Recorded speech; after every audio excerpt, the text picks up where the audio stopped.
Well, I'm excited. You're my guinea pig. So this is our first training session.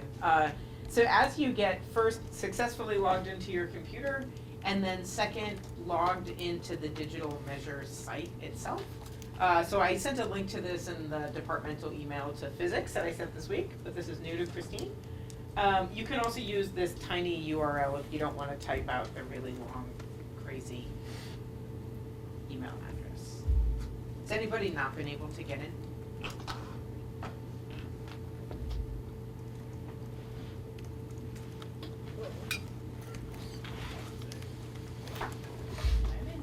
You're in? I can log in. Oh, sure, you need some help. So should the password be the Trinity email password or? It should be your network password. Yeah. Like Tiger Paws password. So you said login because it said email, so it is So it's my your email ID, address, right? but it's your university Okay, password. got it. Yeah.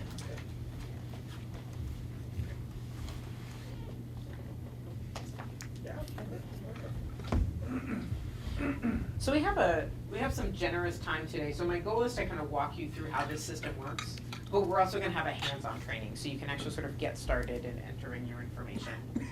Does anybody still need this email address before I go forward? Kelvin, were you able to get in? I got it. Yes. Excellent, perfect. So before we start today, I just want to introduce myself. I'm Lisa Jasinski. I'm the Special Assistant to the Vice President for Academic Affairs. And I'm here today as sort of a project lead to sort of be the kind of point person that's working closely with your department and the Digital Measures pilot. But I'm joined with some other folks and I wanted them to introduce themselves as well. Excellent, thank you both for being here today. So I thought I would talk a little bit before I kind of get into the nuts and bolts of it. I'll just sort of talk a little bit about what we're trying to do and what our pilot looks like this year. So we've had some very generous departments who have agreed to work with us as part of a pilot program. So this year we're going to work with physics and astronomy, Soc Anthro, as well as all of the departments in the School of Business. But the reason I'm mentioning this to you, because if you happen to talk to your colleagues who are not in your department, they will have no idea what you're talking about. So in some ways what we're going to do is we're going to learn from this experience this year and use that information going forward. But I really kind of thank you in advance for being part of something new. This project is really limited to faculty members who are full-time, who are evaluated based on a SPA. So this process does not change at all the way that part-time faculty or other staff are evaluated during the year. So again, we're sort of seeing this as a very kind of bounded and limited pilot. My goal is that by the end of today, you'll be able to understand why Trinity is piloting Digital Measures and its related tool called Workflow. I hope that you'll feel like you have a really good handle on what information you need to enter into the system, that you'll actually be able to get into the system and kind of start that work process, and also that you'll be able to identify what resources and help you can have and you can access going forward. So I would start out and just tell you a little bit about this tool, Digital Measures. And I think the best way to think of it is an online faculty database. It is controlled by Trinity, so this information is not publicly available. It's information that is sort of owned by us. It's only accessible via passwords, and we take it really seriously. And the mantra that they always use is enter your data once and it lives forever. And the idea is that we know at Trinity that we ask people for the same information or almost the same information multiple times, right? So it's not uncommon as you're filling out your SPA, then you get a separate request from Impact Magazine, which basically says, tell us the same information. We know when it comes time for SACS accreditation or program accreditation, we end up pulling the same information. And the idea is if we could get it to a place where we had one centralized repository, we could use the information that we have and we could hopefully make your lives more efficient. So I think you have all kind of successfully made it through this part, right? You're kind of in live and Digital Measures. And the first thing that you probably see is you see a screen like this, right? Only yours doesn't have highlighting. So I thought that I would just kind of give you a quick navigation to what you're looking at. The first thing is that Digital Measures tracks a lot of information, and not all of the information is relevant to us or relevant to you as individuals at this time. So, and I'll make these slides available to you after today. We really want you to focus your data entry on the following screens: personal information, awards and honors, scheduled teaching, advising, publications, etc. So it can track a lot of other great things that Trinity might want to start tracking in the future, like mentoring, right? Which is something we all sort of talk about, but it doesn't kind of fit anywhere. But in some ways, that's just a feature of this tool that we don't yet have a common language for or any standards and criteria at Trinity. I also want to sort of raise the fact that not everything that's highlighted here is relevant for every faculty member. So for example, it might entirely be possible that you don't have any contracts, fellowships, sponsored projects this year. But I think what the most important thing to keep in mind is that it's a kind of broad, flexible tool that works for faculty across disciplines and at different stages of their career. So even if it's here, if it doesn't apply to you, you don't have to do anything, right? So if nobody in physics has a art show this year, you don't have to enter any, art exhibitions, right? We just sort of keep in mind that there's different options here. Okay, question. Yeah, sure. So this was set up by Digital Measures, not by Trinity? So basically what happens is they give us a kind of out-of-the-box tool, and I've worked with them to customize it. So there are screens in here that sort of speak Trinity now. And I would say a good example is when we start looking at the teaching screen, it now includes a place for pathways information, right? That's not part of their standard out-of-the-box tool. I think we could sort of take these things out in the future. Well, I was more thinking of moving something. Okay. Like if, say we wanted to move mentoring down to scholarship research. Right.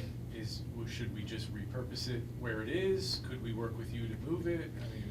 So I think those are probably questions, like Jen was actually asking me some questions in the hallway. I think those are things that we would probably tackle after the pilot. Okay. Because I'd also say that that's actually sort of potentially a political question, right? Like, does mentoring belong under teaching, under research, or does it belong under service, right? So that might be a kind of broader conversation, but I think it's a conversation we can definitely have. But you'll notice things like university service, professional service, and community service, that's kind of been Trinity-ized, right? Yeah. Another question is, these that aren't highlighted, are those active links? I haven't even tried that. Yep, they're active links, but I'm sort of giving you permission to just look right past that. Well, I'm looking at like non-credit instruction. Yep. That seems like a big deal. It is, yeah, but I don't even know like how frequently that happens at Trinity. So I think it's Every like, semester? but like Well, I- it depends on what you mean by that, because I guess so. we teach research courses that are overloads, and, right, but they're still credited. but what does credit mean here? Credit hours or part of our degree? Means credit hours. It means credit hours. Okay, so seminar then would be like a 0 credit. Yeah. But I think that still comes up on your teaching. I think the way we filed it, so if somebody here, if you click on your, something called scheduled teaching, I'm just looking at a screen. If somebody clicks scheduled teaching, you should see all of the classes in which you are registered as an instructor. And tell me if It zero credit came up there, 0 didn't? credit does come up. Okay, so What is non-credit? Well, could it that's be an like excellent off question. That is campus? just part Okay, of so we the just don't tool know. because there's 4,600 colleges in the United States and some of them have something called scheduled teaching. It's just not something we use at Trinity. What if it was off campus? Right, if you're teaching in the community. I think at Trinity, we would talk about that as a community service. I think, yeah, but these are really good philosophical questions, but I think that's just how we would kind of operationalize that at Trinity. We would see that as a form of community service. Kelvin? Yeah, I was wondering, is the digital measure the same site that we have to send in our publication and then people can look at It is digital not. measure to download? Is that the same outfit? Okay, so that's called Digital Commons. Oh, it's different? It is different. Okay. But I'm gonna show you some ways in which we've actually tried to work with the Digital Commons site to create some linkages between those two sites, but this is a separate product. It's a separate, totally separate product. The reason I mention this is because Digital Commons allow you to upload, I think, all your publication, and also for NIH, also a member of it, then I upload all my NIH type CV or something. Okay. Is there any way that I'll be able to basically have my already packaged thing and upload this into digital measures? I've already done it for you. So yes, absolutely. So what I wanted to say is that as you open your own profile, some information hasn't been uploaded yet. It's because there's things that I just don't know. For example, I don't know what professional service you might have done in the last year. But I do know things like what you've taught in the last year, and I know something about your publication history. So if there was a way for us to know it, we've put it in on your behalf. That's how it's got there. That's how it got there. So what I thought we would start out doing before we look at what's already there, because there's still a little bit of a data cleanup, I thought that we would sort of just get started with a hands-on demo about how you might enter new information into the system. So these are things that I wouldn't be able to know about you. And these are a form of university or departmental service, professional service, or community service that you've done in the last year. Right? I have no record for that. So that's something that would be brand new. If you've given a presentation, we don't have any systematic information tracked around that. If you received an award or an honor, those would be new. And if you have like kind of a new publication that's in process, that's something that wouldn't exist just yet. So what I thought we would do before I give you some time to kind of tackle that in a hands-on way, I asked Jenna in advance if she would be my guinea pig, and she said yes. So I'm gonna invite her to the stage, so to speak, and we're gonna go through one together before you start thinking about this yourself. All right, Jen, I'm gonna get you logged Is in. it gonna be mad at me if I'm logged in two places? We're gonna find out. Okay. I would have logged in as my administrator, but it doesn't seem to be working. Oh, Yeah, nothing's in the right place. I'm sorry, can I just interrupt a little bit? Yeah. I did look at the way that you import stuff from NIH. We're gonna get there in 1 second, so hold tight on that. I wanna show you just sort of a new one first, because I think once you kind of have a sense of how it works as a new one, you'll have better insights to handle that. Great, I can not say that. Perfect, so what did you wanna enter, Jen? Well, I'm gonna let you drive. I don't know. What's a committee you serve on right now? How about you volunteered to guinea pig this? Perfect. We'll That's call this a service form we of all have, university right? service, okay? So if this was the case, we're gonna add a new item. Okay. So this is really a pretty straightforward, it's a combination of pull-down menus and information that you type. So Jen, why don't we call this an other? Okay. Okay. I don't know how to spell guinea. G-U-I-N-E-A? Okay. No. Can I see something while she's typing? Mhm. Can records once put in here be deleted? By you? Yeah. Yes. Okay. Enter once, stay forever, made that slightly. Sound kind of scary. Yeah, I'm actually gonna have her not save this, because then she's gonna have to go back and do this. Oh. But, no, keep going though, keep Okay. typing, because I think it kind of gives people just a sense of what the form looks like. Right, so you type in that, you keep going, right? There's all different kinds of things you could point, if you were elected, if you were appointed. All of those database fields allow us to run some summarizing reports. Great. Put in a start date, go from there. If this were, say, like a committee service, this is when you would go up to the top and you would add, save, and add another. Right, but since it's not, right, we'll have you just, oh, Oh, wait, number lock. there we go, okay, good, you're freaking me out. I was, yeah, I hit Right. number lock. Right. Right, and then save. You it. would hit save and add another, but I'm just gonna have you hit cancel, because this is probably not something you would wanna put like on your faculty record. But the reason I wanted to show you how to do that, because that's basically a pretty repetitive process that you'll go through on any of those kind of highlighted screens, right, that are relevant. So if you had publications, any service obligations, that's something you would enter that happened any time in the last calendar year. So if it happened in 2019 and you want it included as part of your SPA for this year, you would make sure that it ends up in digital measures, right? So you might think of that as sort of the same standard, right? So if you went to a one-time event and you wanted to include that as an example of community service, you just sort of use the same question, right? So is that something that you would usually put on your spa, a one-time attending event? The answer might be yes, the answer might be no. You'd use the exact same professional judgment standards that you're using. So I wanted to, before we kind of jump into something kind of more of this kind of data cleanup, I wanted everyone to take about just 2 or 3 minutes right now and enter anything that would be included on their 2019 spa. So again, just go right off the top of your head, any form of university service that you're involved in this year. Professional service is a good way to think about that.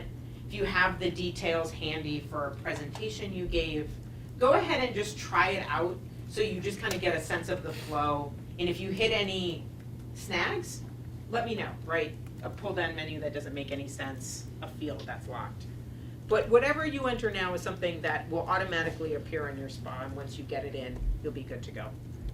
How much does the university care about these position roles? Is this like data they'll be mining for something? Because, for example, we normally list on our spa if we attend departmental things like Trinity and Focus, graduation. Good. So let's start running a list if there's other roles that you want. But yeah, so that one, I suppose I would just say other. Like, Yeah. I mean, for like community service, if I'm volunteering at a science fair, that's also Yep, that would be like any any of other. those. Right. And it might be that the kind of one-off or the single-off dates are a little funny, but we can always sort of amend and add that list if you feel like there are things that. Well, I mean, others fine for me. I just want to make sure it's fine. Right. The university cares about.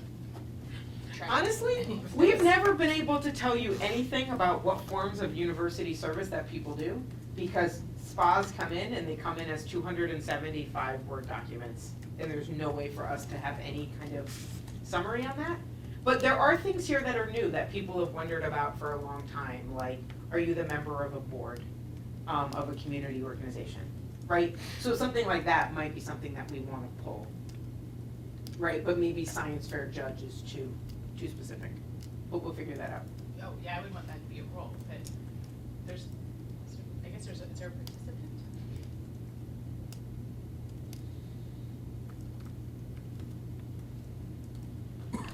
Well, yeah, because there's a committee member, but there's not really, like, just a participant. Just a one-time participant. And this is something that's actually gonna be really helpful, because I couldn't tell you sort of with great confidence what kind of service people put on their spas right now.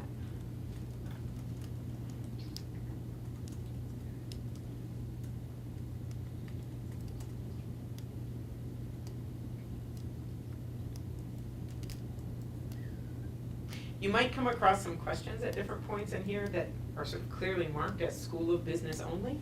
Since you're not in the School of Business, you can ignore that question and keep going. They have some very particular things that they have to report for accreditation that don't apply to faculty across the university. Anybody still need more time?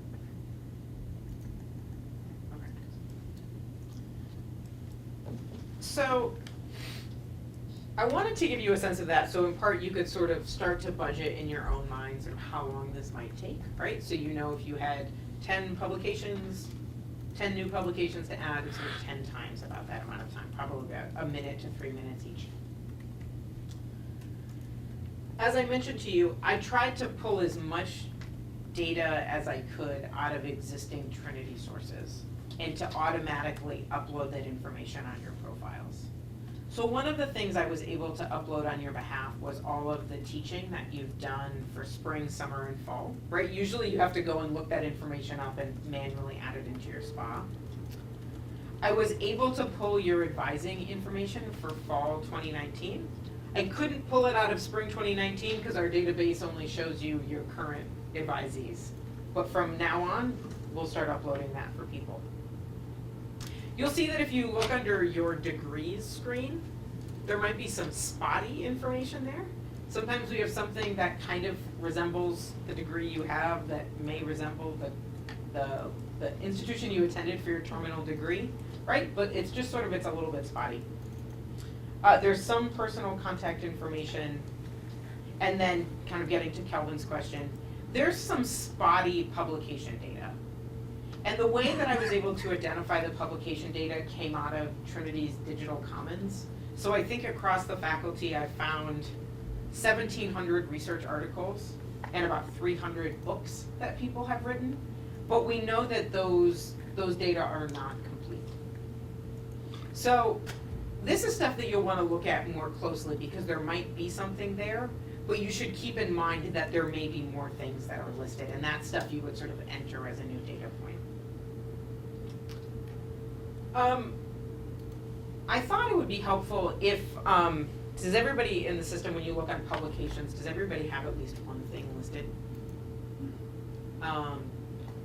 If you can go onto the publication screen, I do not. you don't have a thing listed, right? So this is exactly what I'm saying, it's sort of not listed. Let's see, I might have, Jen, do you have one listed? I have one, yes. Do you mind if we Yeah. pull you up? Yeah, we have. Okay. And again, I sort of gave Jen a heads up that her data would be made public. But we read each other's spots. I was gonna say, I know, I gotta build it into the system, right? So Jen has one too. All right, so here's what I mean when I say that it's SPI, right? So typically when you submit your SPA on an annual year, you can talk about research that you have that's in progress, research that's been submitted, right? But it's somewhere in that kind of murky space between submission and publication, and also publications. So the only data that will ever be in the records I've already uploaded for you are the things that are kind of published and in hand, right? So you had something that looks like it was published, Jen, in January of this year. We believe that was a journal article, but if it was wrong, you could update that. I believe this is the title. But it looks like, was the American Chemical Society the journal, or was it, No, that's the publishing okay, house, I great. guess. Did you have a journal name? Yes, I'm not gonna remember it, it's like. That's fine, so go back and fill it in later. Applied bio, Great. something. But this is exactly what you'll wanna do, is like, you might wanna have a copy of your CV out if you have to do any double checks, and fill in any information that might be missing. So in your case, you wanna, if the journal information is missing, you wanna put that in. Yeah. Right? I think it only gives you, Trinity could only give you the start page. Okay. That's what we have. So, if you wanna list the number of pages. But for example, was this a peer-reviewed journal? Yes. Right, so that's information that would be helpful, right? Like you'd want that information included on your SPA. But here is the part that is gonna make all of you crazy, and it is already making me crazy. We recognize that the system's a little funny when it gets to the authorship of papers. So the system is not gonna know who authored your paper unless you tell them. So Jen, were you the first author of this paper? When you say first. What's the norm in your discipline? Like, what's the order in which they're principal- listed? Principal investigator is the last. Okay. And the first author is generally the one who wrote the paper and did Okay. most of the work. Okay, So I'm assuming do you mean the PI or the person who did the work? so I think what you wanna do is that you would wanna enter the information exactly how it normally appears in your discipline, right? So in mathematics, right, that would be alphabetically, in your department, in physics, it sounds like it would be, Actually, I'm in we published with biology. It varies by courses. subject. it varies, right? Yeah, everybody in our department, I think, almost Does does something else. different. So basically, when it says like first, second, third, Oh, you're gonna add for each person? you have to add for each person. And you should, They can't find that data? they can't because it's something called a dynamic subfield. I know. Oh. And Nisha, I apologize in advance because I looked at your publication record and you have tons of multi-authored publications. Many authors. But, all I need is your data from 2019. So, the fact that you wrote tons of papers, win, Kelvin, I like the that. fact that you've written Yeah. tons of papers with like multiple authors, Yeah. it's only focusing on what you need Yeah, for wait till you each- see his author list. Right. 700 names long. I'm not typing in 700 names. Nope, Is I there- don't. Is there an et al. Et al. Option? And if that's the case, like that, maybe it's better just to handle that with like a note to your chair when you submit your SPA. Absolutely. If you have a publication that's Agreed. Well, 700. but you're at a Lego, Right. so is there any more? Well, I had 12 in 700 papers coming 2019. down? That'll be the last time. Oh, Okay. You had, So for example, so the first thing you have to do, and this is what is gonna, again, sort of be like why you'd have to be careful when you do this, is like you go through, Oh. right? And your name is already on the list. That sort of highlights you as a Trinity person. Interesting. So you don't type in your name, pick your name. Yeah, they pull your name, which I think accounts for the fact that, sometimes you might be Jen Steele, sometimes you might be J.M. Steele, sometimes you might be Jennifer Steele, but it sort of always goes back to the same person, right? That it sort of can recognize you as that person. Right, so you were an author of this paper, and you have a way finally of tracking if you have students who are involved in your research, which again is sort of something that I don't know that we've had a really good systematic way to What's handle. that pull down menu say? Oh, okay, just that. Yeah, Okay. just that. I was like, I don't know. Software. So I'm gonna have you listed here, Jen, but you can go back and sort of make some, that's fine. some changes. So on the little thumb drive I gave you, I did put my CD, which has the full citation for this paper. Great. But I don't know if that's necessary, if that's useful for you now. I will fill it myself later. That's good. Well, now that I know that there's so many people, I'm not gonna do that. Yeah. Yeah, David. If they have DOI identifiers, why can't we just put that in and have it pull all the metadata? So the metadata is here, it's the way that Digital Measures does this thing with authors, so that you can have a potentially infinite number of authors on every paper. So if Dennis really did wanna do 700 authors uploaded, he could do it. But I think that's why it won't upload. But I do know that this is a quirky part of the software that I don't fully understand. I mean, is it because it's identifying us specifically in a database, so it's not a name field, it's a flag field? It has something to do with that pull-down menu. And again, I'm sort of out of my And depths. if we have, is there where do you put if it's outside of Trinity? Right, so if you get to the next one and the person's Ah, not got at it. Trinity, then you just put like Joe Schmo. Oh, I see, that's a pull-down menu for the names. Yeah, already. so it's only a pull-down menu for the names at Trinity, and like your student authors won't appear under the names at Trinity, it's just the faculty. Okay. If you happen to publish with somebody who's emeritus, they wouldn't be on that list either. I think it's only the faculty that I've uploaded this year. So somebody who used to be at Trinity a couple of years ago or still has like a Trinity affiliation, they might not be there. And I don't think this really applies to our department, it might be chemistry. What about like temporary people at Trinity, like they co-author a paper? Only if they're full-time, only if they're full-time with I'm that. just saying if Trinity wants that information, they might wanna Yeah, update that list. right. It seems a little perplexing, and maybe this is part of our role as guinea pigs. When you type in people at Trinity and put Jen Steele, and it comes up Jen Yep. Steele, then you still have to type in Trinity, even though it obviously knew she was at Trinity. Right. Right? That does seem really annoying, and I Yeah, apologize for that that, seems like- but not the person who designed this, but again, these are things that we'll figure out. But really, these are all valid points, and I'm sort of helping you figure that out. If you have other information, so Jen, was this a national, international, regional, state publication? Oh, what does that even mean? Yeah, was it all I don't publications know. or international? All of, yeah, it's Great. buy them everywhere. Great, perfect. Elsevier will take your money no matter what country. I think publicly available is basically a question that, Does that mean like it's on a? it just basically means it's in a library. It Oh, doesn't say that's- free. It doesn't Oh, mean it free. doesn't say free, okay. Doesn't say free. Doesn't say, Doesn't say open free. access, okay. And here is where we have an opportunity, I think. So I know right now that if you want to include your paper in the digital commons, typically you probably get an email from Jane Costanza saying, send me a manuscript. You now have the ability to put that information here into Digital Measures, and Jane won't contact you. So she can get it right out of Digital Measures.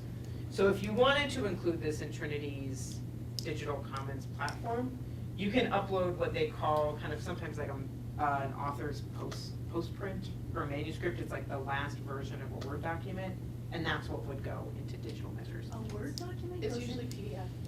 It goes into, for the Digital Commons, you don't put the PDF in. You don't put the publication, the journal publication. For copyright purposes, it has to be this. You Goes in can. as a Word document? Yeah, really? Mine are all PDFs. That just seems, She told me this is what she would prefer to have, and I think, Is that- and then is it served as a Word document? it's a good question. Cause then, Okay, But if you wanna Does anybody update here your write their papers PDF, in tech?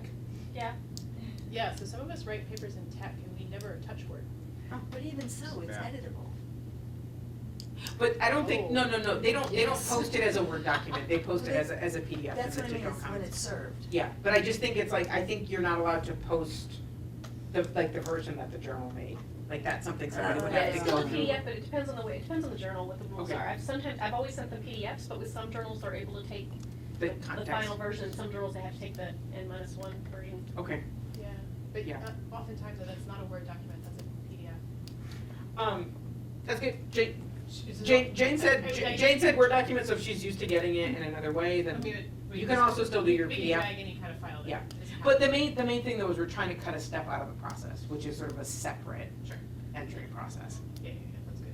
So, if you do have publications in there that again came in the last calendar year, you'd wanna go through with this kind of fine-grained level of detail and make sure that all of the information about that publication is complete, especially the author name, right, or author names, which I know are missing. Kelvin, did that help you, I get to your think NIH question? PubMed thing, turns out that if you import from PubMed, you got everything, the authors and everything in there. How did you do that? PubMed is the. Oh, I deleted, so I had to put multiple authors in here. Oh, no, how did, Calvin, in the software, there's a button to push import from PubMed? Right. Yeah, the database of PubMed, yeah, just try it, I mean, it was seamless. Okay.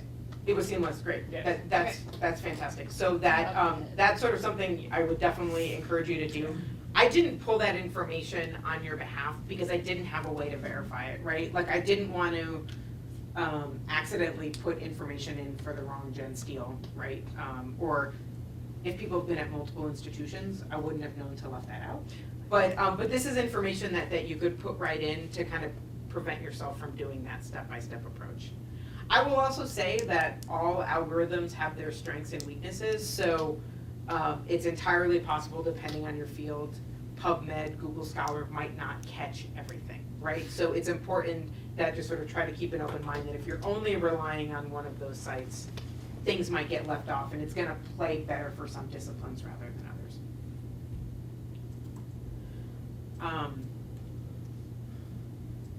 So, you know, part of the reason I put this on the handout, just so you would have it later, is that these are the things I would kind of quickly highlight for you. Again, sort of making sure that that information is complete and accurate. If you wanna upload a hard copy of the manuscript, if that's something you can do. And if you could sort of get around it by doing a direct data import, that might be something that's really helpful. If you only have 1 or 2 publications for the last year, you might find that it's just easier to manually enter the information. It all depends on your own work preference and your own kind of the productivity of the last 12 months. Okay. So I'm not gonna spend a lot more time on publications, I just wanna sort of let you know that that's what that screen looks like. And we will have some time at the end where Courtney, Greg, and I can kind of wander around and help you on individual questions that you might have.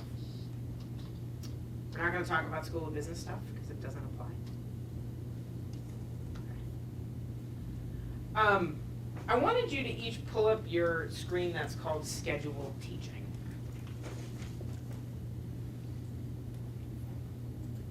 Just so you get a sense of what that looks like as well. So Jen, I'm still looking at you, there's nothing in here about course evals, it's just a list of what you taught. And it's under teaching, and they call it scheduled teaching. So I pulled these records with some help from folks in ITS for everything that was listed where you were the instructor of record for fall 2019, summer 2019, and spring 2019. Jen, do you have a favorite class? No. We're gonna go with intermediate physics laboratory, spring 2019. Best. Okay, so, some quirks that I've noticed, for some reason, when it lists it as a course number, it puts a comma. Nice. I don't know why. It only is here, it doesn't look like it appears in the field, I just wanna let you know. Because it's 1,100. Yeah. That's it, Yeah. right. Has a number. Who knows, and we live on this side of the pond, so it's a comma and not a period. I think I've asked them to, I think this is still kind of fiddleable, but I think I've asked them to lock this screen. So in the future, if you notice that there's something wrong with your enrollment numbers or what's listed here doesn't match your sense, I think you have to contact me to change it. But the idea is we know that the data has integrity because it came right out of the system. There's things that we don't currently record, but if you wanted to put, if this was upper division or lower division, right? Right, you could do that if you wanted to. Degree program, again, sort of not super relevant. Was this a new course prep for you? Yeah. Great. That's information that different departments might use in different ways, right? Some people, especially if it's a new course, you might want to sort of highlight that for your chair. Were you able to, did you bring a syllabus? Yes, it's on. Great. Not So, for that class though, unfortunately. what's that? Not for that class. Okay, that's unfortunately. right. So, But you can just drop it and I can delete it later. that's fine. But here's, there's a spot here to upload your syllabus. And again, there's sort of different reasons why people would do that. Some departments keep records of syllabi, so it should prevent your chair or your department assistant from having to sort of track all those things down. Once it's here, it lives forever. Right? But that's something you would do is, and I would encourage you to kind of just take a look and double check, make sure that what we have listed here matches your records. It came right out of colleagues, so I have reason to believe that it's complete. But again, we had a spreadsheet with 3,000 or 4,000 lines of data on it. I didn't check every one. Jennifer, this is a decision point, is do we keep doing research czar? Because all the research courses are under my name. I mean, I have one of mine because we double, Yeah, we'll decide that in our department meeting next week. okay. Great. Because that's something we should talk about. Mhm. Absolutely. Yeah, you're right, that's gonna get sticky. Right, right. And And it there might- may be information that you want to include in another way, right? Like that's something that people are writing sort of in their e-spa that I'm gonna show you in a second. But this would be one of those screens that you just want to kind of double check and make sure that everything is up to date. Again, it shouldn't be too overwhelming. We imagine that in most cases, it's gonna be about 6 classes and maybe a little bit of directed studies, right? 3 for the fall, 3 for the spring. And if you're an overachiever and do a lot in the summer, you'll have more listed here. So the very last field on the edited scheduled teaching is pathways elements. Yes? I just realized it's a text field, not a pull down. Is there a standardized? So what will happen is that this is the way that things are currently coded in Colleague. So we pull the information right out of Colleague. Oh, wait, I switched classes for you, I'm sorry, did That's okay. I scare you when I did that advanced? no, so that's gonna be pre-filled. Pre-filled, Great. pre-filled and locked. I just had clicked one different than that and Yeah, it didn't have it. It's not a pathway, so. So yeah, so it should only be listed there and it should only be listed there if it's in Colleague, so you don't even have to remember. So that's not a field we have. Do you have any classes that are in clusters? Yeah, the nanotech class. Nanotech. Clusters are also listed. So this would be listed as interdisciplinary cluster, and sometimes the comma is there. TESO, which one is that? Technology and society. Technology and society. Great, okay. But again, all of that information is coming in a really kind of consistent way. So if we wanted to run a report, like how many courses did we offer in the interdisciplinary cluster, we could pull it up as a search field. Okay, so Yeah, but it's not a pull down field, because we know that clusters get added all the time and things get changed, so. Sure, but that's something, now, I know you uploaded all this for us, in the future, well, Continue to do that, the so. computer, somebody, Yeah, so basically, we're working on getting Lovely the people. kind of mechanics figured out, but for things like advising loads, for things like teaching, we would rather that information come right from Trinity, so that we know that at least the data, it might not be 100% accurate, but at least it matches. So if there's a mistake, then I also know to contact Ender to say that there's a mistake that needs to be fixed in the central database. So we shouldn't be pulling different reports from different places. Yeah. And we know that if we ask people to self-identify, the data is gonna be really kind of spotty and dirty. So the reason I'm showing you all of this today is that we wanted to give you kind of a jump start to get into the system so that you can start entering any information from your teaching, research, or service from the last calendar year, right? So most people, we're not even gonna send out the form for the SPA until the end of November. The deadline to get everything uploaded into Digital Measures is the same deadline for the SPA for the whole university, which means that this has to be done by, what, January 22nd? Sure. 2020. Sounds really far away. But the idea is that you can work on this at your own leisure at a schedule that makes sense for you. But I thought that I would kind of show you where this is going, and this is really kind of the larger part of the pilot. All right. So the reason we're using digital measures, some schools just use digital measures. They just think that having a database is a great thing. They use it to keep their web profiles up to date. They use it as just sort of a place where faculty report things. But I think the way we're gonna use it at Trinity and the advantage to us is that we're gonna take the SPA, right? This kind of Word document that you're all friendly with, and we're gonna turn it into an e-SPA. So I'm gonna walk you through and actually show you the site, but I did wanna make a couple of just kind of points at the outset. We haven't changed the questions on the SPA at all. It's exactly the same for the pilot. So you're gonna be evaluated using a different kinds of, like a facilitation process, but the criteria are exactly the same. You're not asked to provide any more or any less information from faculty across the institution.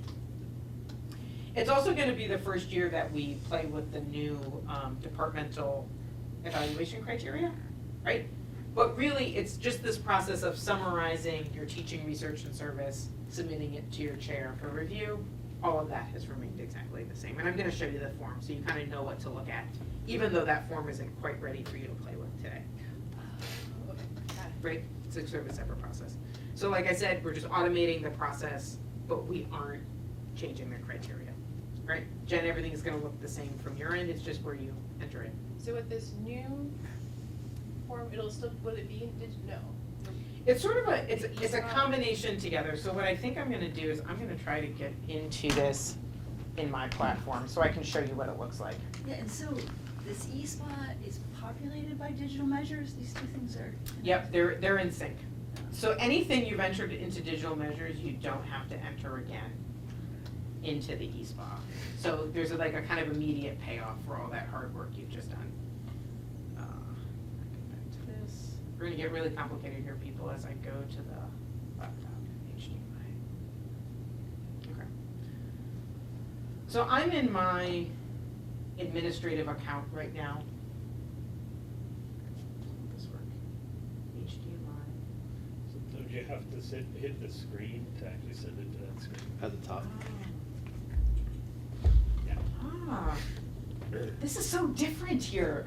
This is really And nice. every one of them is different. Every throughout the classroom year. Every classroom is different. It makes me It's crazy. super fun. Okay, awesome. So, let me get my right thing here. So you're gonna, so there's a few different ways that you'll be able to see this. Okay. And I'm gonna change yours, because I know in your department, everybody looks at everybody's, right? Yeah. Okay, you can do that too. So the way this works, you'll get an email on or before November 25th, because that's the day the SPA goes out to the faculty, giving you a link to this site. All right, and what you'll see when you click in, it's all on kind of one long pull-down screen, is there's sort of two parts to this report.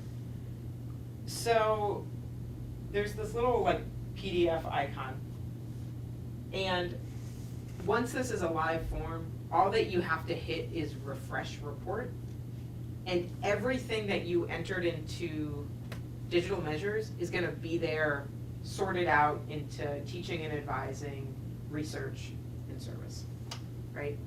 So everything that you would have seen on your normal SPA form that is information you would have had to go gather and type is gonna be there, right? So they group it in exactly the same way. Publications I've been working on, publications I've submitted, publications that came out in print. All of that information about your courses is already gonna be here. And it knows only to pull things that are dated from January 1st, 2019 through December 31st, 2019. So something you did 7 or 8 years ago is not gonna be part of this because the SPA is an annual performance review. We're still asking you to upload a copy of your CV, and the main reason is because we ask all faculty to upload a copy of their CV, and we're not changing anything as part of the pilot. This is also the place where you'll upload your course evaluations. So all of that information is gonna come to you Jen, or I guess everyone in this department, because everyone looks at everyone's. Is that the kind of thing everyone would look at in this department? Yeah. Okay. All that information comes here, and it's gonna come in sort of one clean and easy report, as opposed to what you're usually doing, which is emailing your chair and saying, here's my SPA, here's my CV, here's all my course evaluations, here are all my publications. This should be sort of a lot cleaner and easier.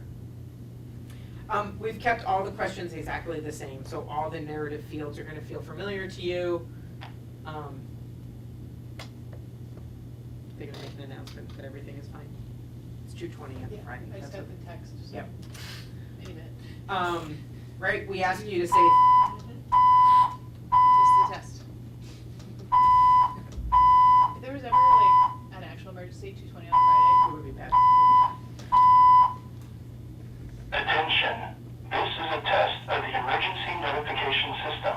This is only a test.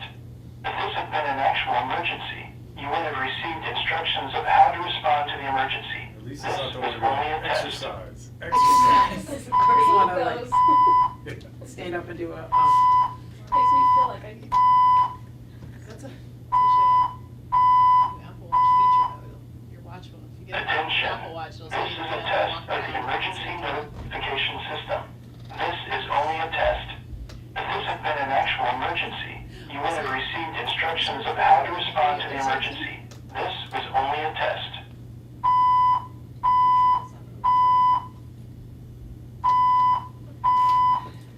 Nobody needs to hear this. Even in, like, process teaching qualifications, I'm like, faculty, we have no qualifications. Attention, this is a test of the emergency notification system. This is only a test. Was that If this had three? been an actual emergency, you would have received instructions of how to respond to the emergency. This was only a test. It's great. It's great as Is that it? in my office, I can also hear what I call the voice of Sauron. Let's go to the static. They'll have the outside in the house bounce off each other. Okay. So there's a couple things for this that I'll just kind of highlight for you. I do think this is gonna seem largely familiar to you. We've already put all the information in for your fall advising.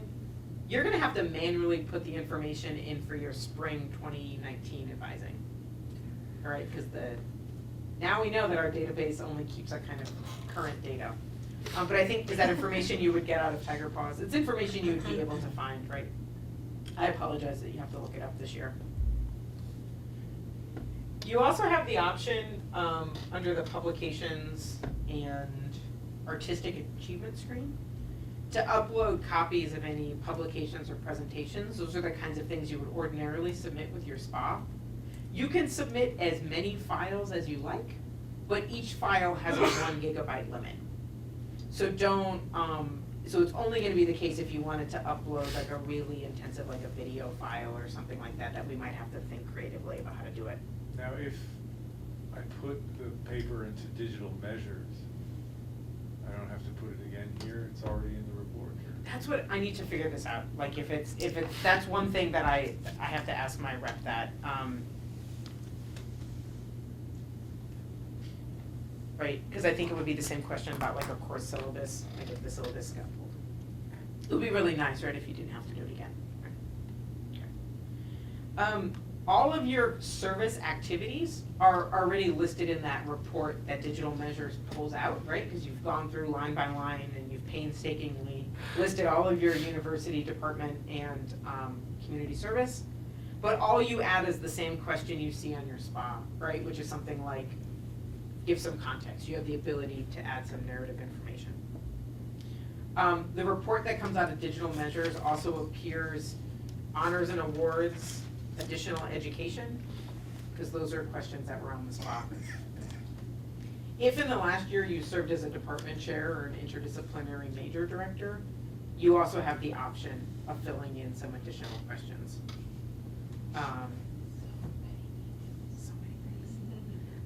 Right, these are the same 3 questions, Jen, that Dennis, they probably look familiar to you as a former chair.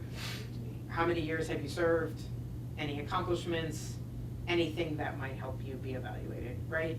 And I think the reason that these appear on everyone's is we know that these categories get a little fluid, right? So Dennis, you were still a chair last spring, weren't you?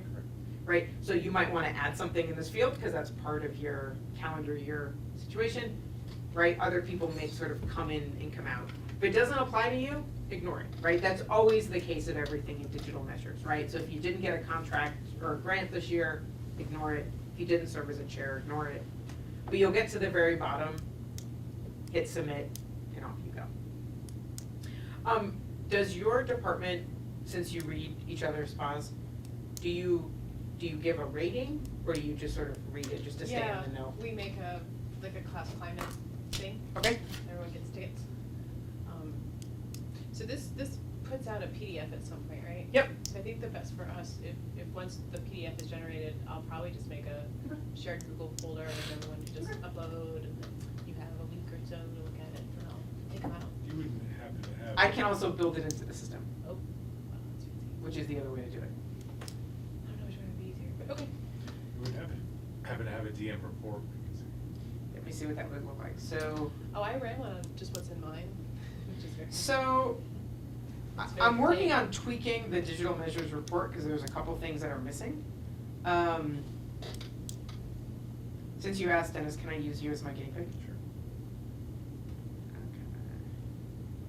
I think it's gonna default to Vicki Aarons because she's the first person, but I'll put you up instead.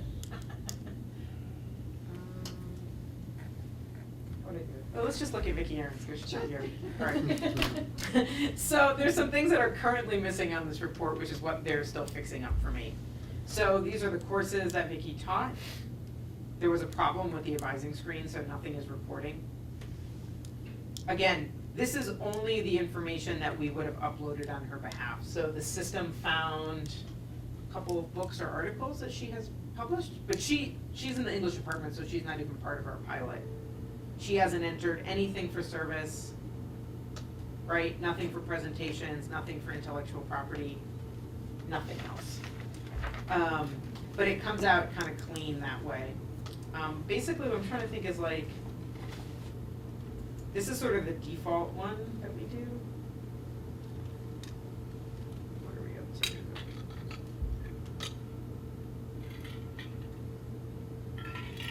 September.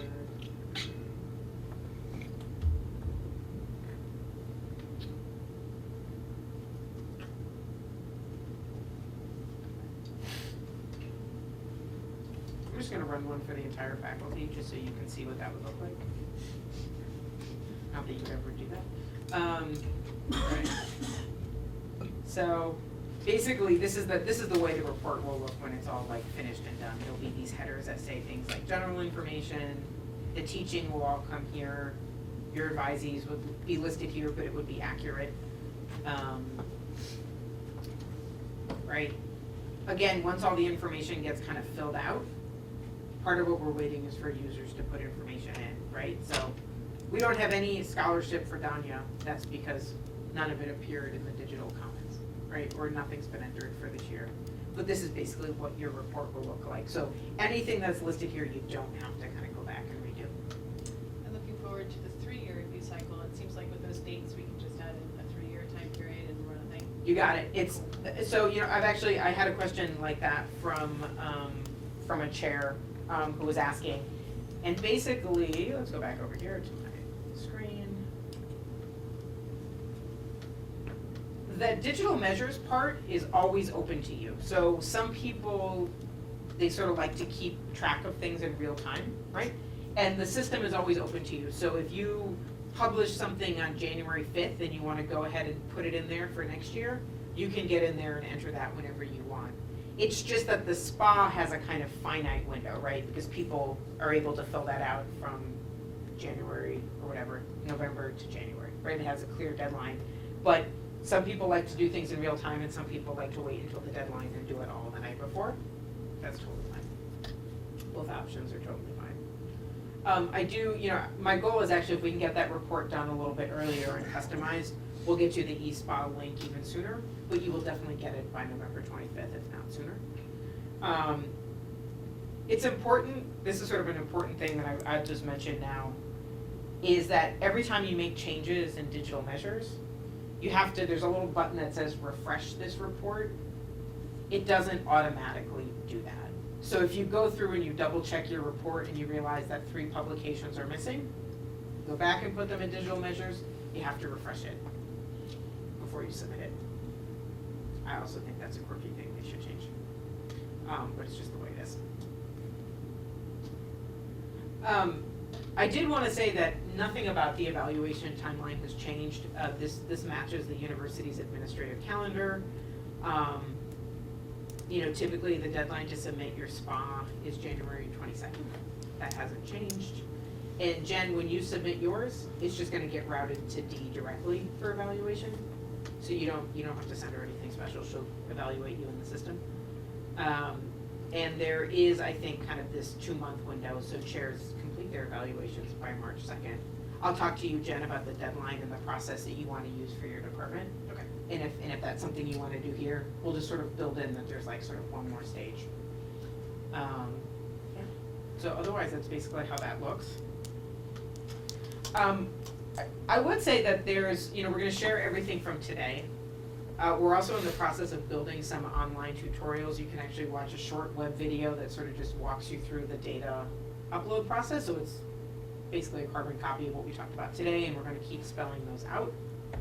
Courtney's been really great to set up a website right on the Trinity page where you can access that. So if you just go into the Trinity website and you search digital measures, they'll take you right to the help screen.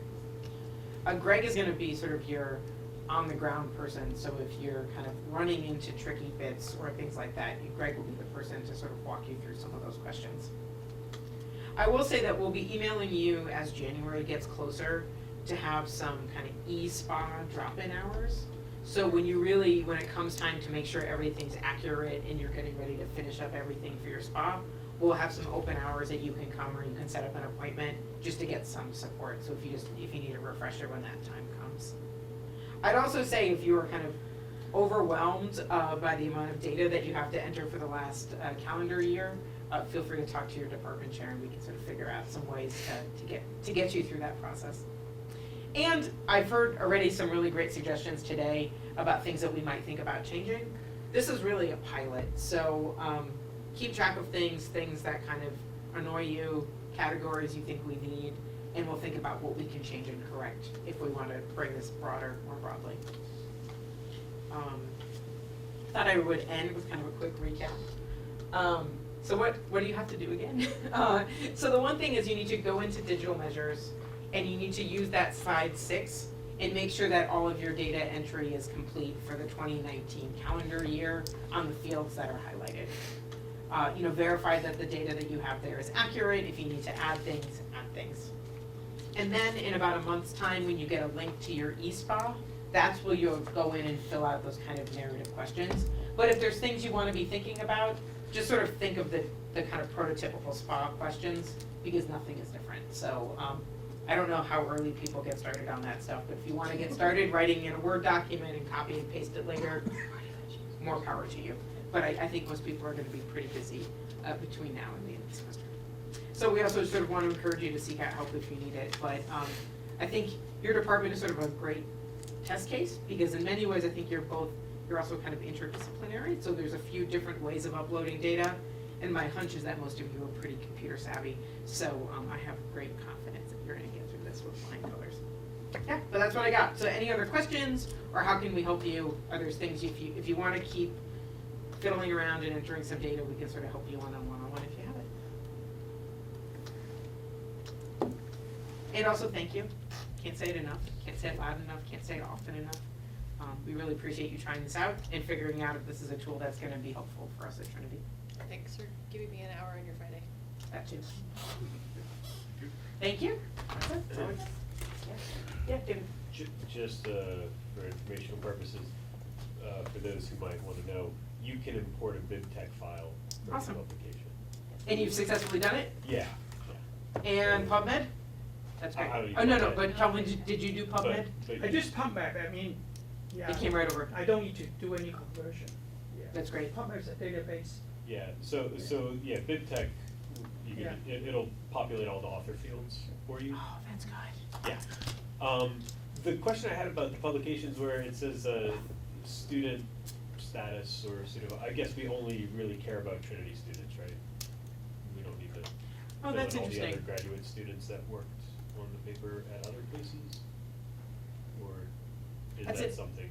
It's an excellent question, and I would say at this point, I would probably use the same practice however you would have reported this anyway, only because we don't have a really systematic way to have that conversation.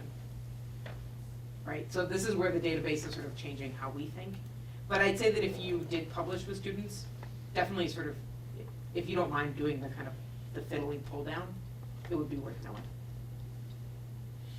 But since we don't have a kind of, do you have that in your departmental criteria? Is that something that comes up? Oh, yeah, posting to students is. But, mega- but mega Trinity bonus students, posts. not Trinity like students. if there's just grad students on a paper. How would you think about that as a department? So that's sort of where I turn it back to you as a department, because the norms might be different. But we don't have a university stance, I don't know how we feel about that, but definitely if it's a Trinity student, you want to include that. Well, Well, people have like NSFs where you get students from Schools? other universities. I mean- They should be equivalents. I'm not, I mean, but in the author, there is an institution, so you could put wherever there are students, right? UT Austin. I just don't wanna go through and mark every graduate student that's on every paper. Unless I have to.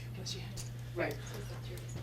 I would say that I think the way we're largely talking about that as an institution is involving Trinity undergraduates in your research process. But that is sort of something, there is not a university standard or norm for that. So in some ways, I also always want to tell people, put whatever makes you look best. So if you really want to talk about that as like, look at my excellent mentoring experience, I published with these 15 graduate students, it's a really important part of my practice, I'm gonna talk about it in the narrative of my SPA, then put it there and give yourself credit. If it's not something you would typically do, then leave it out. Okay, awesome, happy data entry, thank you.